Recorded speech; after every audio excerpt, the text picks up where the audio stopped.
Narito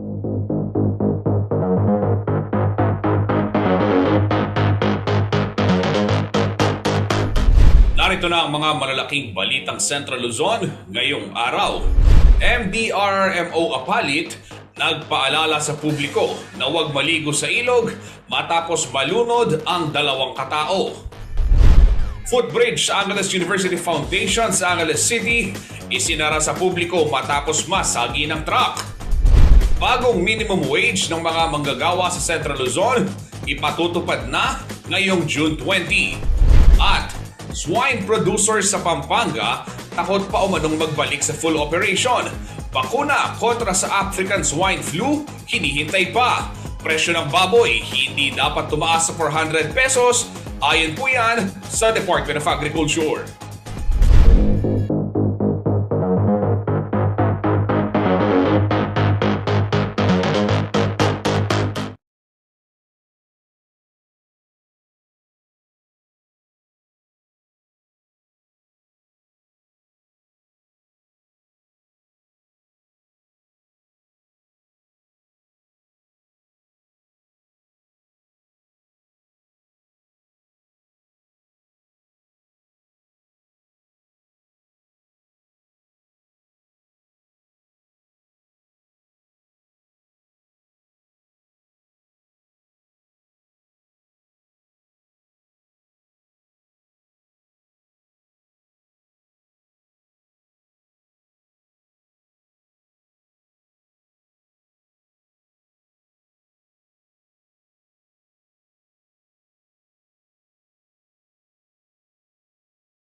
Narito na ang mga malalaking balitang Central Luzon ngayong araw.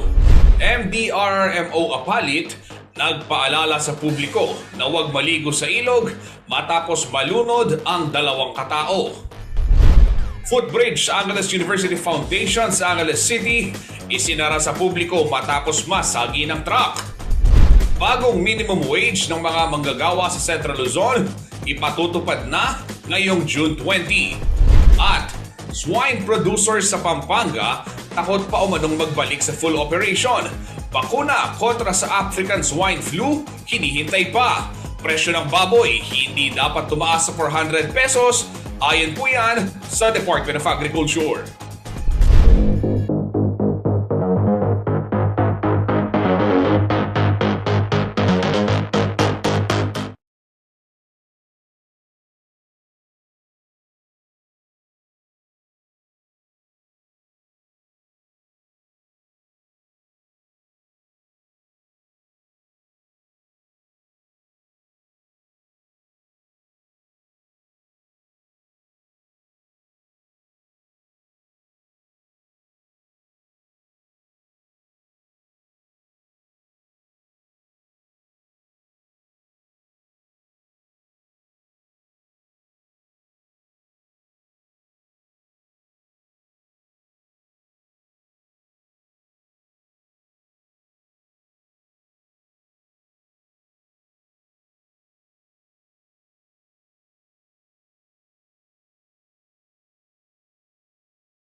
Narito na ang mga malalaking balitang Central Luzon ngayong araw. MDRRMO Apalit nagpaalala sa publiko na huwag maligo sa ilog matapos malunod ang dalawang katao. Footbridge sa Angeles University Foundation sa Angeles City isinara sa publiko matapos masagi ng truck. Bagong minimum wage ng mga manggagawa sa Central Luzon ipatutupad na ngayong June 20. At swine producers sa Pampanga takot pa umanong magbalik sa full operation. Bakuna kontra sa African swine flu hinihintay pa.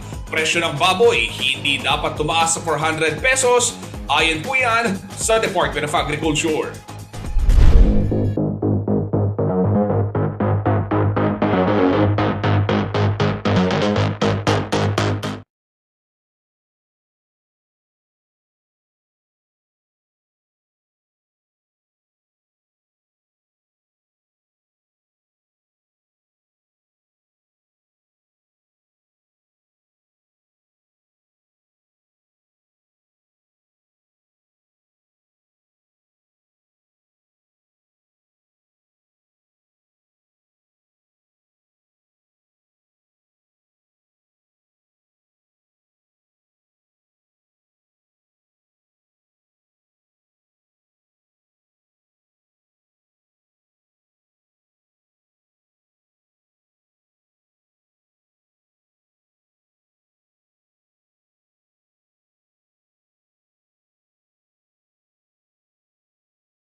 Narito na ang mga malalaking balitang Central Luzon ngayong araw.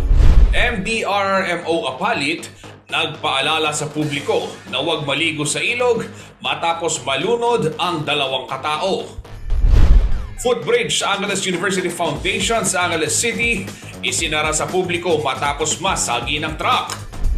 Bagong minimum wage ng mga manggagawa sa Central Luzon ipatutupad na ngayong June 20. At swine producers sa Pampanga takot pa umanong magbalik sa full operation. Bakuna kontra sa African swine flu hinihintay pa. Presyo ng baboy hindi dapat tumaas sa 400 pesos. Ayon po yan sa Department of Agriculture.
Narito na ang mga malalaking balitang Central Luzon ngayong araw. MDRRMO Apalit nagpaalala sa publiko na huwag maligo sa ilog matapos malunod ang dalawang katao. Footbridge sa Angeles University Foundation sa Angeles City isinara sa publiko matapos masagi ng truck. Bagong minimum wage ng mga manggagawa sa Central Luzon ipatutupad na ngayong June 20. At swine producers sa Pampanga takot pa umanong magbalik sa full operation.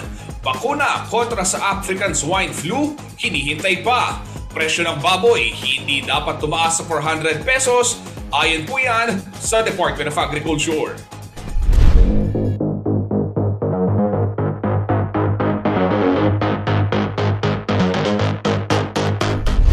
Aldo, Pampanga, magandang araw Central Luzon. Ako po si Justin Dizon at narito na ang mga malalaking balitang nakalap ng CLTV Balitaan. Takot pa rin umanong magbalik sa 100% operasyon ang mga swine producers sa Pampanga. Hanggat wala pa umanong bakuna kontra African swine fever ay ayaw nilang sumugal dahil sa laki ng kapital ng kanilang negosyo. Samantala, sinabi naman ng Department of Agriculture na walang shortage sa supply ng baboy kaya hindi dapat tumaas ng 400 pesos ang retail price nito sa merkado. Narito pong ulat.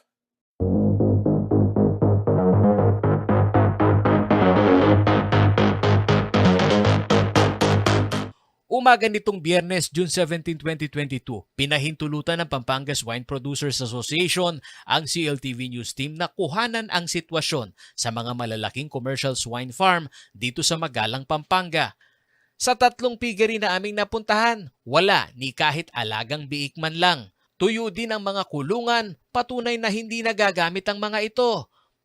Bago umano tumama ang African Swine Fever o ASF, isa ang pagbababoy sa lumalaking industriya sa bayan ng Magalang.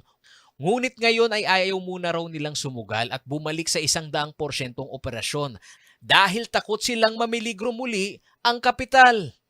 Dito sa Central Luzon siguro o sa Pampanga particularly siguro mga 20% lang ang active. Pero out of the 20%, mga less than 20% din yung stocks nila compared dun sa 100% na stock nila.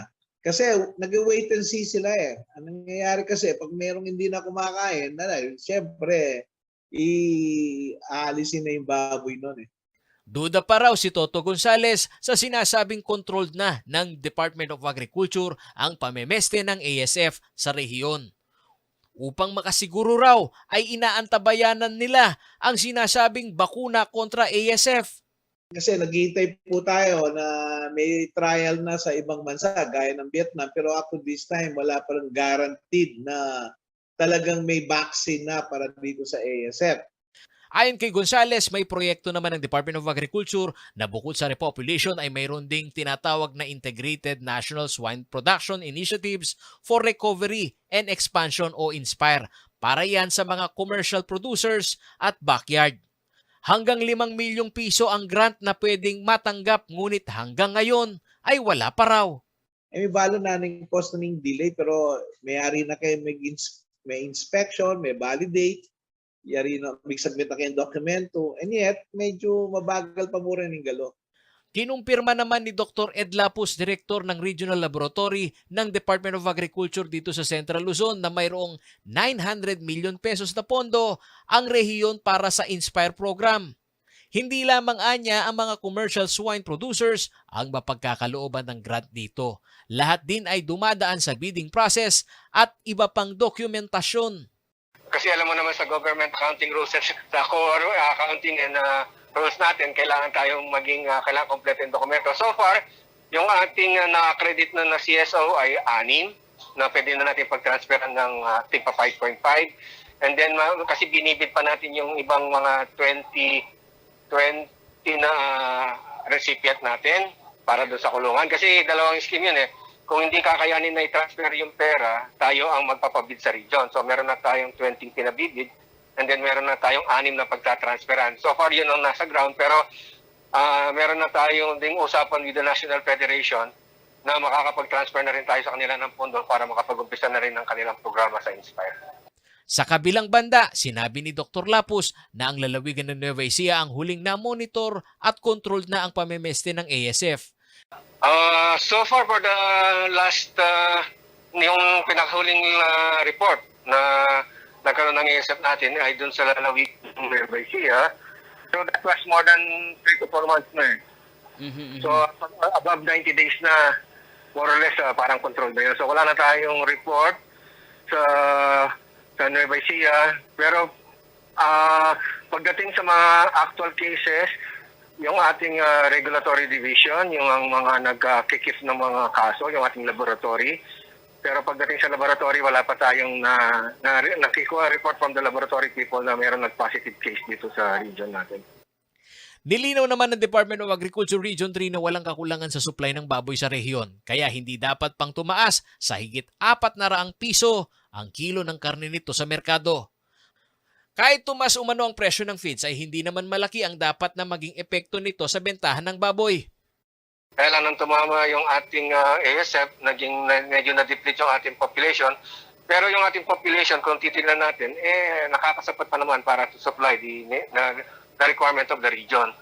Ay malaki din po siyempre yung epekto niyang ating sa feeds kasi alam mo naman, hindi lalaki yung baboy natin kaya hindi natin pinakain ng feeds. Napakalaki ng pagdating sa investment sa pag-aalaga ng baboy, feeds talaga ang number 1 na input natin na ginagamit.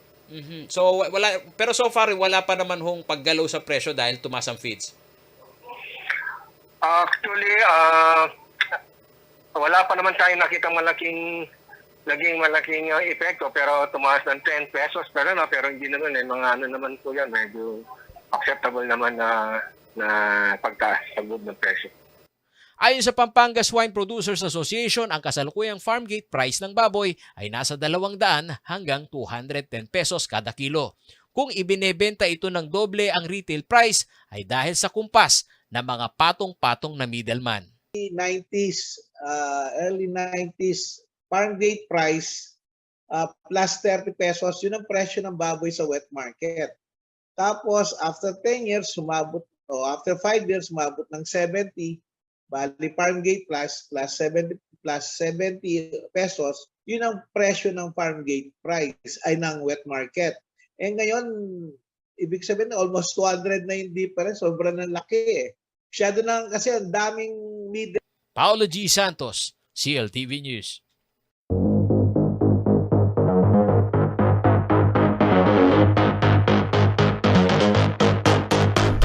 Sa ibang balita, ngayong 20 ng Hunyo nakatakdang ipatupad ang bagong minimum na pasahod sa mga manggagawa sa Central Luzon.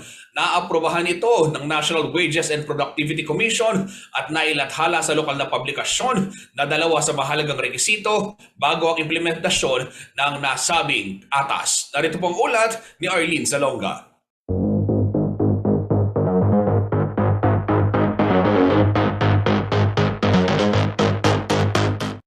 Mararamdaman na ng mga manggagawang minimum wage earner ang dagdag na 30 piso sa kanilang araw-araw na sahod simula ngayong June 20. Batay sa Wage Order Number RB 323 na inilabas ng Department of Labor and Employment Region 3, mayroong 40 pesos na dagdag sa pinakamababang sweldo na dapat sahurin ng isang manggagawa. Ang 30 pesos ang unang tranche habang ang natitirang 10 piso ay sa Enero ng 2023 pa lamang ibibigay. Aprobado ito ng National Wages and Productivity Commission at nailathala na sa lokal na pahayagan. Sa bisa ng wage order, lahat ng probinsya ng Central Luzon maliban sa Aurora ay magkakaroon ng minimum wage na 450 pesos para sa non-agriculture establishments na may 10 o higit pang manggagawa. 420 pesos naman ang arawang sahod na dapat tanggapin ng trabahador sa mga plantasyon sa mga agriculture establishments at 404 pesos naman sa mga non-plantation workers. 439 pesos ang nakatakdang tanggapin ng mga nasa retail and service establishments na higit 10 ang trabahador. At 425 pesos kung mababa sa 10 ang manggagawa. Sa lalawigan ng Aurora, papalo sa 399 pesos ang minimum wage para sa non-agricultural workers. 384 pesos sa mga agricultural plantation establishments at 372 pesos sa mga non-plantation workers. 334 pesos naman ang sa retail at service establishments. Para naman sa mga kasambahay o domestic workers sa rehiyon, dapat ay hindi bababa sa 5,000 pesos ang buwanang sahod sa mga cities at first-class municipalities habang 4,500 pesos sa iba pang munisipalidad. Ang nasabing aumento sa sahod ay makikita na sa payslip ng mga empleyado simula June 20. Kung may paglabag sa kautusan ay maaari umano itong ilapit sa DOLE Region 3 Office. Sa ngalan ni Jenna Lumbang Parungaw, ako si Arlene Salonga, CLTV News.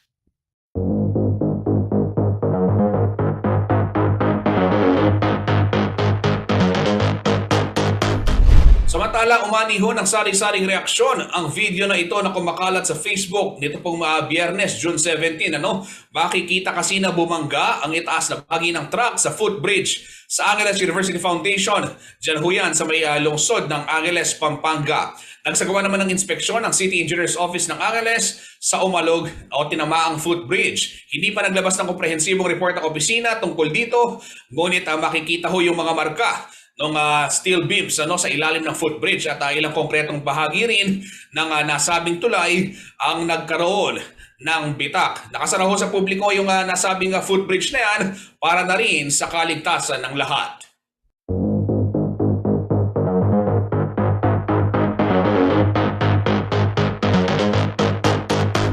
Abangan sa pagbabalik ng CLTV Balitaan. MDRRMO sa Apalit, Pampanga nagpaalala sa publiko na huwag maligo sa ilog matapos malunod ang 2 katao.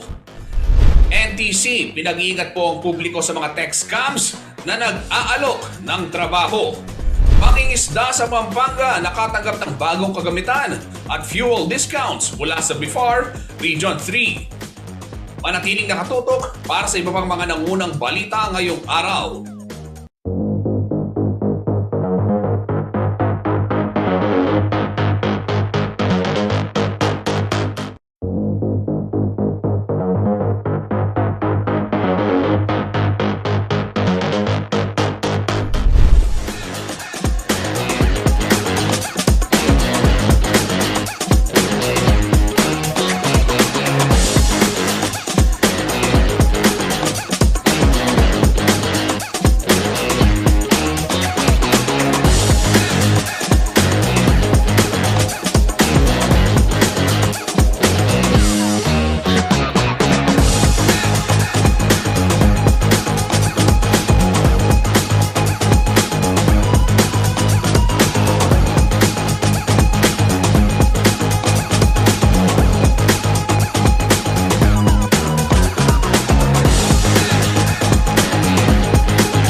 Nagbabalik po ang CLTV Balitaan.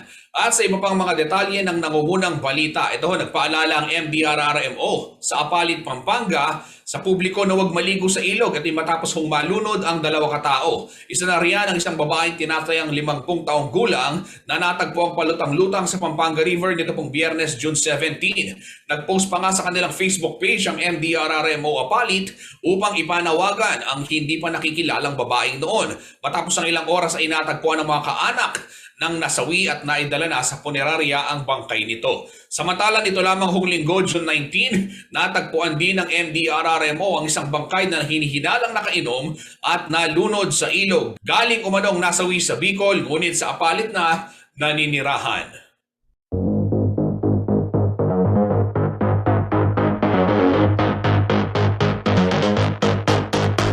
Sa ibang balita, nagbabalaho ang National Telecommunication Commission o NTC sa publiko tungkol sa mga tech scam na laganap ngayon.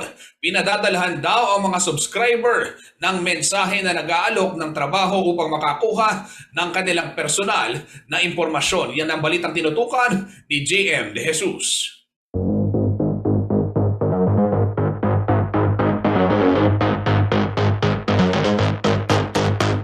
Ikaw ba ay mayat maya na nakatatanggap ng text message mula sa isang anonymous phone number na nag-aalok ng trabaho at dagdag na pagkakakitaan? Mag-ingat mga karehiyon dahil baka ito ay isang text scam na naglalayong makuha ang iyong personal na impormasyon upang magamit ng ibang tao online. Ayon sa National Telecommunications Commission o NTC, ang mga uri ng text scams ay patuloy na nagbabago, ngunit ito ay may iisang layunin: manakaw ang iyong pera at personal na impormasyon. Isa sa mga modus na laganap ngayon ay ang tinatawag na smishing o SMS phishing. Ito ay isang uri ng cybersecurity attack na kung saan magsasend ang scammer ng text scam upang makumbinsi ang biktima na i-click ang isang link. Once na pinindot niya yung link na yun at na-transfer siya doon sa website, hihingan na siya ng mga personal informations niya. Mula sa pangalan niya, number, email, tsaka ganun din sa mga banking details sa iba. Doon ngayon, ginagamit ngayon nun ng mga gumawa ng modus na yon para kunin yung mga personal impormasyon at gamitin nila sa mga hindi magandang gawain. Isang halimbawa ng smishing ay ang job offers text scam kung saan makatatanggap ang individualang text mula sa umano'y isang HR manager o kumpanya na nag-aalok ng trabaho. Samantala, sa memo na ipinadala ng NTC sa telco companies, hiniling ng komisyon na bigyan ng warning sa pamamagitan ng text message ang kanilang mga subscriber mula June 11 hanggang 17, 2022. Yung ating mga scam nag-develop from panalo scam. Ngayon yung raffle scam, load scam, no? Mga kamag-anak text scam. Ngayon po nandiyan na po yung trabaho text scam. No? So, mayroon pa po silang So, pag nag-reply kayo sa iisa sa mga yan, ay i-reserve na nila yung number na papadala ng mga scam messages in the future. Kaya iwasan po natin na mag-reply. Yan po yung pinakahabili namin. Huwag sumunod, huwag mag-reply. Ipinag-utos din sa mga telcos na pabilisin ang proseso ng pag-block sa mga SIM card na ginagamit para gawin ang mga mapandinlang na aktibidad na ito. Paulit-ulit din na paalala ng NTC na maging mapagmasid kung ang text message ay manggagaling sa isang kadudadudang phone number. Huwag daw wag susunod at magre-reply. Kung kailangan ng tulong at katanungan, ay maaaring bisitahin ang NTC Regional Office 3 o mag-email sa region3@ntc.gov.ph. Angelica Cara, CLTV News.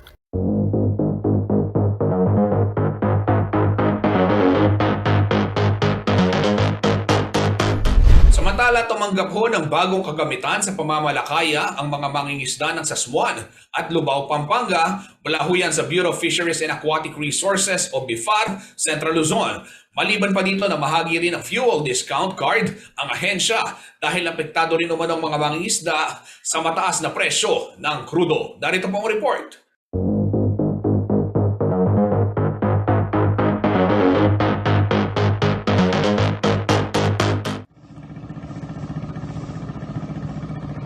Nasa higit 200 na fisher folks mula sa Smuan at Lubao, Pampanga ang nabiyayaan ng bagong gillnets at motorized na mga bangka mula sa Bureau of Fisheries and Aquatic Resources o BIFAR.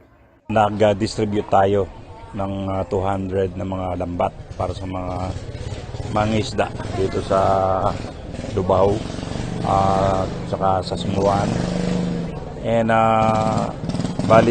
may kasama din itong 5 bangka na motorized bangka at saka yung ating bagong proyekto, yung Bakulingling. Ito yung para siyang trike na dimotor na meron doon nilalagay yung live tilapia na meron siyang oxygen. Hiniling umano ito ng mga mangingisda sa Kapitolyo at agara namang naipaabot sa BIFAR. As a commitment ng ating bureau sa ating strengthened coordination and cooperation with the local government units, upon assessing na kailangan na talaga itong mga mangisda para sa kanilang kabuhayan. Kaya binigyan na kagad action ng ating Bureau Director, si Director Eduardo Gongona, para maibigay na agad itong mga mga lambat para magamit nila sa kanilang araw-araw na kabuhayan. Karagdagang 8 bagong kagamitan pang transportasyon ang aasahan ng mga mangingisda na ipagkakaloob ng BIFAR at mismong si RD Cruz ang nagdisenyo nito. ang bakulingling na mayroong oxygen tank upang mapanatiling buhay at sariwa ang mga huling isda habang dinadeliver ang mga ito. Sa bagong commitment ng Bureau sa ating provincial government ay magdadagdag pa tayo ng walong bakulingling para sa mga ambulant vendor ng mga isda dito sa probinsya ng Pampanga. Ayon kay Pampanga Vice Governor Lilia Nanay Pineda, malaking inobasyon umano ito at siguradong makakatulong ito sa mga mangingisda. So ilalagak namin yan, pagkuha ng tilapia sa palaisdahan, buhay yon, tapos lumalangoy sila, tapos bebenta mo sa barangay, sariwan-sariwa pa. Labis ang galak ng mga mangingisdang kabale dahil ito ay malaking tulong umano upang mas maging magaan at kumpinyente ang kanilang trabaho. Yung DPARPO, napakadali ng pagbigay nila ng aksyon. Oras na nakarating sa kanila ang pangangailangan ng isang mahirap na tao, madali silang inaksyonan. 1 linggo lang nandiyan na yan. Malaki pong tulong ang mabibigay, ang nai-award po na net sa amin. Kasi po, magkakaroon kami ng panibagong lambat, panghuli. Malaking tulong po yun. Samantala, mahigit 380 na mangingisda mula sa coastal municipalities ng Pampanga ang tumanggap ng discount card para sa fuel subsidy mula sa Department of Agriculture, Bureau of Fisheries and Aquatic Resources sa isang distribution activity na ginanap kahapon June 16. Ang unang batch ng 60 mangingisda ay nakatanggap ng kanilang mga discount card ilang linggo lamang ang nakakaraan na umabot sa kabuuang bilang na 440 para sa lalawigan hanggang sa kasalukuyan. Bawat isa sa kanila ay tumanggap ng 3,000 pesos na diskwento sa gasolina bilang bahagi ng suporta ng pambansang pamahalaan sa pagtaas ng presyo ng petrolyo. Ang card ay may bisa para sa pagbili ng gasolina sa mga pangunahing istasyon ng gasolina. Kasama si JM De Jesus, Angelica Cara, CLTV News.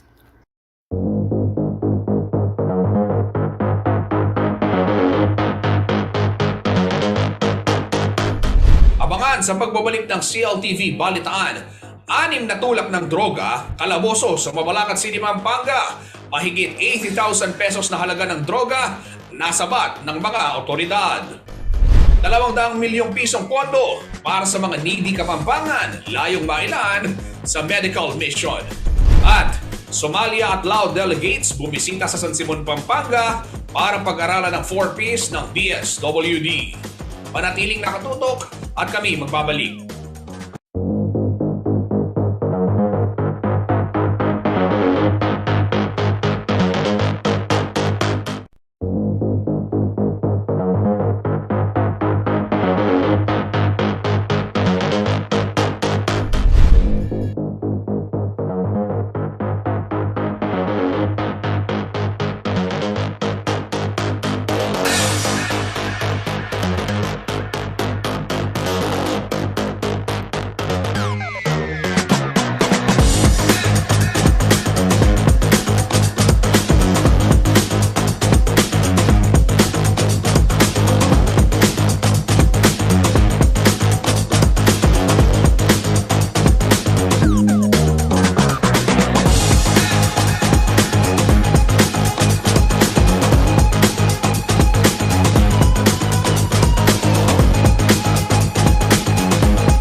TV Balitaan. At sa iba pang mga balita, kalaboso ang 6 na tulak ng droga sa isinagawang buy-bust operation ng PIDEA at PNP sa Mabalacat City. Nasamsam sa mga ito ang hinihinalang droga na nagkakahalaga ng 80,000 piso. Narito po ang report.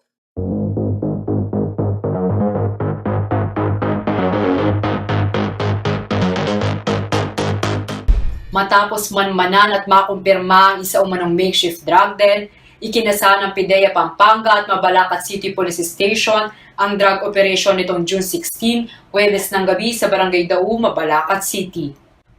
Nagresulta ito sa pagkakaaresto ng 6 na katao na kinilalang sina Annalyn Lacson, 41 years old, at Maristela Pacho, 55 years old, pawang mga residente ng Ilang-Ilang Street, Barangay Dau, Mabalacat City.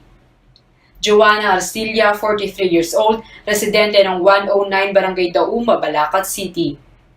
Kabilang pa sa naaresto sina Lorna Bote, 59 years old, at Reynan Atienza, 24 years old, pawang residente ng Barangay Dau, Mabalacat City. At si Brian Bello, 39 years old, residente ng Barangay Kulis, Hermosa, Bataan. Nakumpiska mula sa mga suspect ang 4 na Hidsel transparent plastic sachets na naglalaman ng 12 gramo ng hinihinalang droga na nagkakahalaga umano ng 82,800 pesos. Nakita at nakumpiska rin mula sa drug den ang iba't ibang drug paraphernalia at marked money na ginamit ng Peugeot buyer. Sasampahan ng kasong paglabag sa RA 9165 o ang Comprehensive Dangerous Drugs Act of 2022 ang 6 na suspect. Liana Canilao, CLTV News.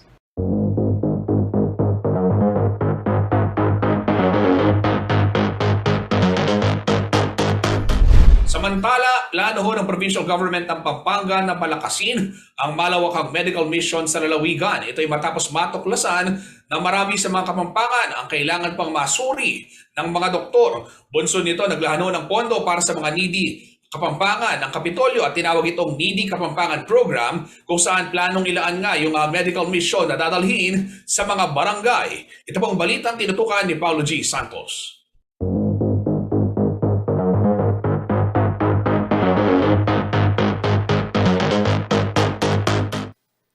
4 na medical mission ang magkakasunod na ikinasa ng pamahalaang panlalawigan ng Pampanga nitong mga nakalipas na linggo. Dito umano natuklasan ni Vice Governor Lilian Nanay Pineda ang lumalalang estadong pangkalusugan ng mga Kapampangan dahil sa limitadong kakayahan na makapagpatingin sa doktor at espesyalista dahil sa pandemya. Batay sa ulat umano kay Vice Governor Pineda ng mga doktor na kasama sa medical mission, halos 8 sa 10 kabalin na nagpa-check up sa medical mission ay nakitaan ng sakit. Ang nakita natin, halos sa 10, 8 ang mga matataas ang sugar, cholesterol, triglyceride, isa ng creatinine. So talagang nakita ko dahil matagal hindi nakakita ng doktor, hindi nagpapa-check up, nasa bahay. Nakuha na sila nilang tumaas lahat ang mga cholesterol, triglyceride, pati sugar nila. Minsan 500, hindi nila alam na mataas na pala yung sugar nila, na diabetic na sila. Nasaksiyan umano mismo ng Vice Gobernador kung gaano karami ang mga kabalen na sinasamantala ang libreng check-up at pagpapaghamot na hindi nila nagawa nitong nakalipas na taon dahil walang naikakasa na malawakang medical mission. Kaya ang pinaplano ni Vice Governor Nanay ay dadalhin na ang medical mission program sa mga barangay at ang mga makikitaan ng sakit na sasailalim sa operasyon ay kaagad nang dadalhin sa mga espesyalista.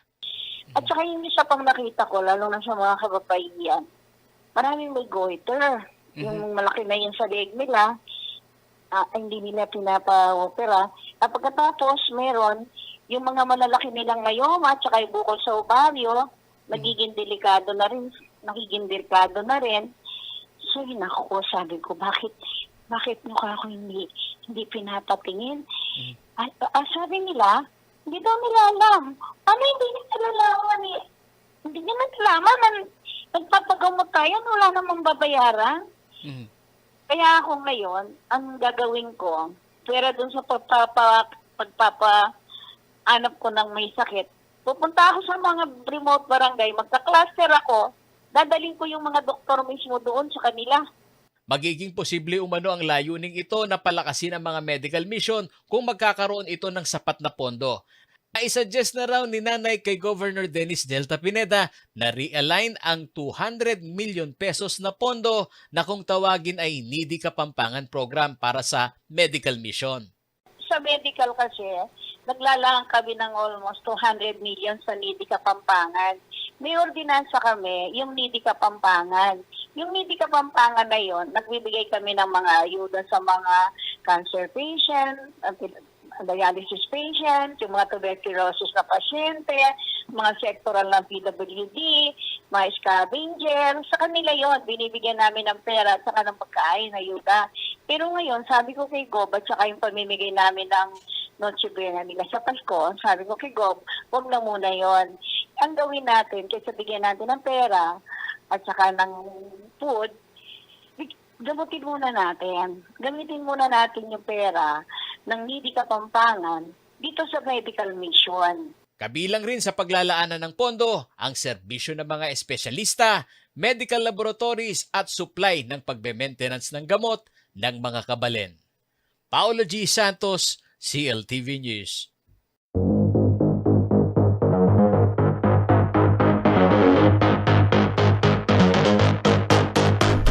Sa ibang balita, bumisita ho sa Pilipinas ang mga delegado mula sa bansang Somalia at Lao. Isa sa kanilang mga destinasyon ang bayan ng San Simon dito sa Pampanga para mapag-aralan ang implementasyon ng Pantawid Pamilyang Pilipino Program o 4Ps ng DSWD.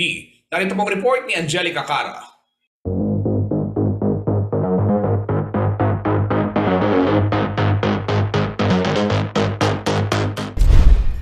23 Somalian at 12 Lao ang dumating sa bansa upang gumawa ng pag-aaral ukol sa mga social services programs na pinaiiral ng gobyerno.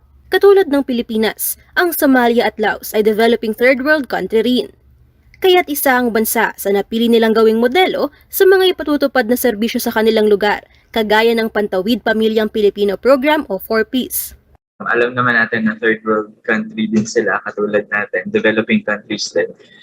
Gusto nilang i-replicate sana yung continual cash transfer na tinatawag natin na approach sa pagbibigay ng financial assistance. So dito sa Philippines, ang pangalan ng conditional cash transfer natin ay 4Ps or Pantawid Pamilyang Pilipino Program.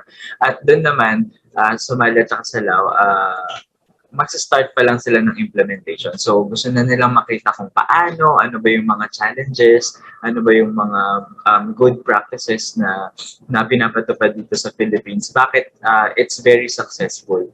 So, ayun, para mapagandaan nila yung implementation sa kanilang lugar. Napili umano ng DSWD Region 3 na gawing model town sa 4Ps ang San Simon dahil nanalo ito ng National Award na Best Convergence Initiative.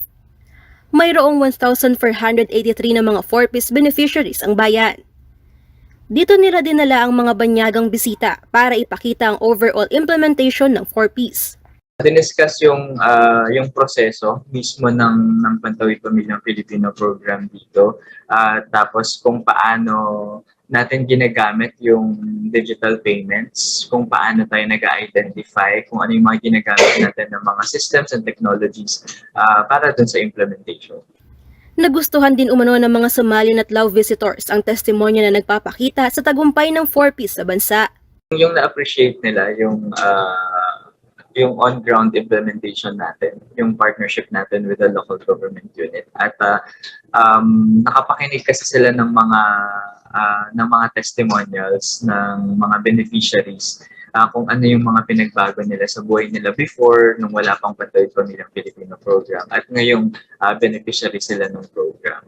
Maliban sa Pantawid Pamilyang Pilipino Program, ibinahagi rin ng DSWD Central Luzon ang iba pang programa ng pamahalaan para mapataas ang antas ng pamumuhay ng mga Pilipino. Along the way, na-encounter na rin nila yung mga ibang programs natin katulad ng Sustainable Livelihood Program. So nakita na nila na yung approach natin, yung Convergence Initiative na lahat ng mga programs ay ibibigay dun sa beneficiary, dun sa family para mas mabilis silang makaahon sa kahirapan.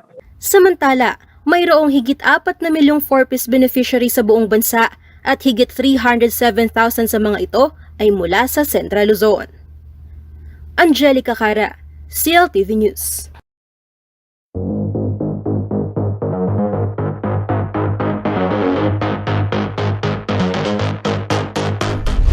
Naman sa pagbabalik ng CLTV Balitaan, manggagawa sa Subic Freeport umabot na sa 145,000. 5,000 limitasyon sa mga health worker na papayagang magtrabaho sa ibang bansa, hiniling ng samahan ng mga pribadong ospital. Manatiling nakatutok at magbabalik ang CLTV Balitaan.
Nagbabalik po ang CLTV Balitaan. Nakapagtala ng higit 145,000 na mga manggagawa sa loob ng Subic Freeport, ang Subic Bay Metropolitan Authority o SBMA nito pong taong 2022. Halos kalahati umano ng mga ito ay galing sa Olongapo City. Narito pong detalye ng balitang yan.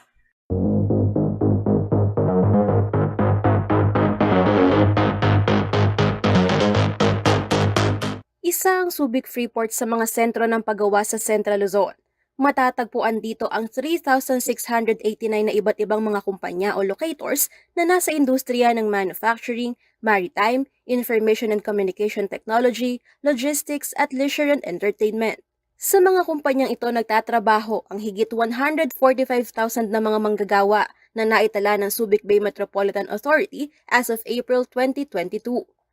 Pinakamarami umano sa mga Subic Freeport worker ay nagmula sa Olongapo City na nasa 44.39% o katumbas na higit 64,000. 9.35% umano ang itinaas nito kumpara ng parehong buwan noong 2021 kung saan 58,960 lamang ang mga ito. Pangalawa naman ang iba pang bayan sa Zambales sa mga lugar na pinagmumulan ng mga trabahador sa Subic Freeport na mayroong 27,087. 5% itong mas mataas kaysa sa 25,798 nitong nakaraang taon. Ang Bataan naman ang ikatlo sa may mataas na bilang ng manggagawa sa Freeport na mayroong 18,062 na tumaas ng 2.5% kumpara sa 17,611 na naitala noong 2021. Ayon kay Subic Bay Metropolitan Authority o SBMA Chairman and Administrator Roland Paulino, inaasahan na higit pang tataas ang bilang ng mga empleyado sa Subic Freeport sa pagtatapos ng taon dahil sa mga nagnanais pang pumasok na namumuhunan dito. Si Paulino na naging pinuno ng SBMA nitong Marso ay dating alkalde ng Olongapo City. Angelica Cara, CLTV News.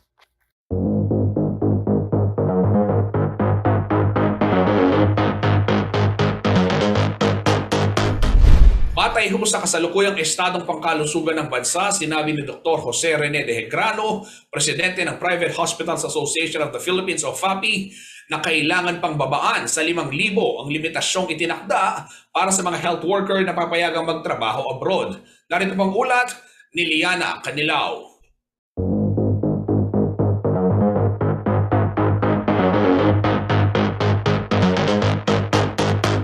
Hiniling ng opisyal mula sa Private Hospitals Association of the Philippines o FAPI ang pagtatakda sa 5,000 bilang ng deployment cap para sa mga Filipino health workers. Sa laging handa briefing nitong Webes, tinanong si FAPI President Dr. Jose Rene de Grano kung panahon na ba upang bawiin ng Philippine Overseas Employment Administration ang deployment ban sa health workers. Ito ang kanyang naging tugon. Palagay ko po dapat ay i-restrict po natin yan. Siguro yung dating 5,000 a year will be enough. Sa kasalukuyan, nasa 7,500 ang deployment cap o limitasyon sa mga health worker na pwedeng payagang magtrabaho sa ibang bansa taon-taon. Ayon kay De Grano, nasa 11,000 at 6,000 ang nakapasa sa 2021 at May 2022 nurse licensure examinations. Sa bilang ng mga nakapasa, matatansya raw ng gobyerno kung ilang nurses ang kakailanganin ng bansa at maaaring i-deploy sa abroad. So more or less magigauge nyo na hindi naman po lahat yan. Halimbawa ay papasok sa ating mga different hospitals. So more or less magigauge natin kung ilan ba talaga ang pwede nating palabasin at papuntahin sa abroad. Huwag naman po siguro sobra to the point na talagang mauubos na ang mga nurses natin dito sa ating bansa. Sa kasalukuyan, malaki umano ang pangangailangan ng bansa sa mga health workers. Ilang health facility umano sa bansa ang kinakikitaan ng pagtaas sa hospital utilization na okupado na karabihan ng non-COVID-19 cases. Ngunit ayon sa Philippine Overseas Employment Agency, ang 7,500 na deployment cap ay malayong maabot ng Pilipinas dahil 2,000 lamang mula Enero hanggang Mayo ng taong ito ang nakapagtrabaho abroad. Kaya may sapat umanong health workers ang bansa. Liana Canilaw, CLTV News.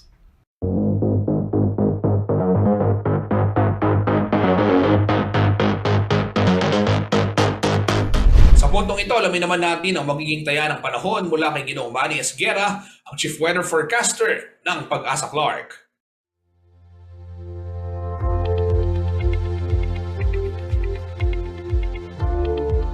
Narito po magiging taya ng panahon sa susunod na 24 oras. Isang ridge of high pressure area o extension po ito ng isang high pressure ang nakakaapekto po ngayon dito sa may silangang bahagi ng Northern at Central Luzon. Samantala po, easterlies naman po nakakaapekto sa natitira pang bahagi ng bansa. Kaya po ang Metro Manila at nalalabing bahagi ng bansa, kasama na po dito ang Pampanga, ay magiging bahagya hanggang sa kuminsan ay magiging maulap ang papawirin. Meron po tayong inaasahan mga pulo-pulong mga pag-ulan, pagkidlat at pagkulog dulot po ng localized thunderstorm at ng easterlies. Para po sa ating mga kababayan, medyo maghanda po tayo dahil posible po sa bandang hapon o gabi ay unanin po ang Central Luzon, ang ilang bahagi ng Central Luzon, kasama na po dito ang ilang bahagi ng Northern Luzon. So ito po ay sa bandang hapon o gabi, kaya pinagprepara po natin ang mga ating mga kababayan na magdala po ng gamit panangga sa araw, panangga sa ulan. Yan po yung ating weather system na binabantayan ngayon na nagbibigay nga po ng pag-ulan sa ilang parte ng ating bansa. Pinag-iingat po ang lahat.